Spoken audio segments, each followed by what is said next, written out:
Just let them. If they want to choose something or someone over you, let them. If they want to go weeks without talking to you, let them. If they're okay with never seeing you again, let them. If they are showing you who they are and not what you perceive them to be, let them. Let them lose you because you were never theirs. Let me tell you something real. If you're a woman in 2025, one of the smartest, most powerful things you can do is build a personal brand. Not just a page with pretty pictures, not just aesthetic quotes and coffee reels. I'm talking about a real brand, one that makes people stop scrolling, one that makes them listen when you speak, buy when you sell, trust you, respect you, remember you. Because in a world that constantly tries to make women smaller, a strong brand gives you a voice, a seat, a stage, a stream of income that no one can take from you. Your brand is the new resume, your presence is the new power, and your content is your currency. And the whole world is watching. And women who know how to position themselves online, they are getting rich from their phones, not by dancing for views, but by standing their truth.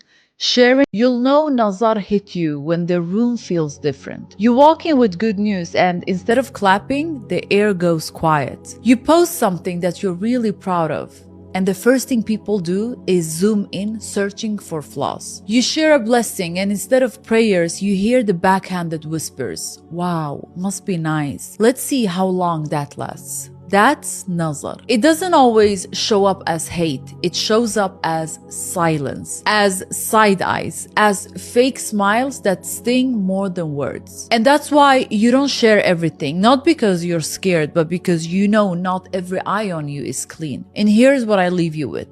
The nazar is real, but so is the God who protects you. And when He decides to bless you, no eye, no envy, no enemy can undo it. People think courage has to look huge, like moving across the world or standing on a stage. But courage is also showing up for work every single day, even when no one's watching. It's choosing to save money when it would be easier to spend it. It's staying disciplined when nobody is clapping for you yet. It's learning a new skill when your friends are out partying. It's saying no to the things that don't grow you so you can say yes to the life you actually want. And that doesn't go viral on social media because it doesn't always look glamorous. But that's the kind of courage that builds real freedom. Because if you can stay consistent when it's boring, if you can hold your standards when it's just easier to just drop them, then there's nothing you can't create. So stop underestimating the small things you do daily, because big lives are never built in one big moment. They're built in the quiet discipline that nobody sees. And you ever notice your phone works best on airplane mode? It charges faster, it saves energy, it downloads what it needs without interference. And that's how your life works too. You're not burned out, you're distracted.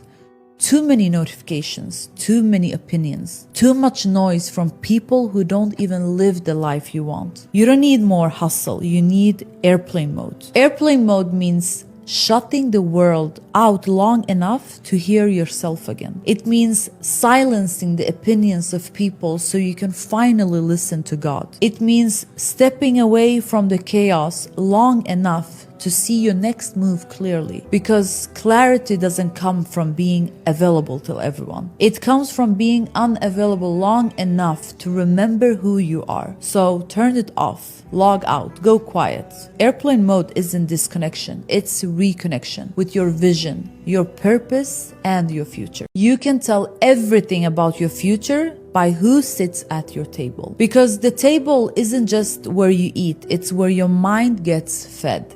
If you sit with people who gossip about everyone else, you start shrinking yourself, wondering if they will say the same thing about you. If you sit with people who complain about money, you'll start believing that struggle is the only option. If you sit with people who play small, who laugh at your dreams, you'll start lowering the volume of who you are just to fit in. But if you sit with people who dream bigger, who plan moves, who clap when you win and challenge when you settle, you will rise rise without even realizing it, because energy is contagious and conversation is currency. And the people at your table are either building you or breaking you. So look around. Are they feeding your vision or starving it? Do you leave inspired or drained? Do they remind you of where you've